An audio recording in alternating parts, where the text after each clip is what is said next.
আসসালামু আলাইকুম, সবাই কেমন আছেন? আশা করি অনেক ভালো আছেন। এই যে আমাদের দুই ভাইকে দেখতে পারতেছেন, আমাদের ভাইয়ের নাম হলো, ভাইয়ের নাম কি আপনার?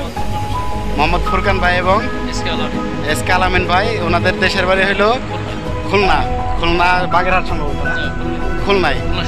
তো ভাইরা আমার ভিডিও বাংলাদেশে থাকতে অনেক দেখছে, আর ভাইরা নতুন আসছে। তো সবাই ভাইদের জন্য দোয়া করবেন, আমাদের জন্য সবাই দোয়া করবেন।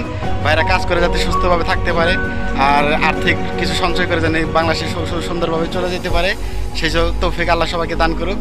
তো ভাই কিছু বলেন যদি বলতে চান। আমরা তো আসছি, আমাদের জন্য সবাই দোয়া করবেন, আমরা সবার জন্য দোয়া করবো যাতে ভালো থাকতে পারি।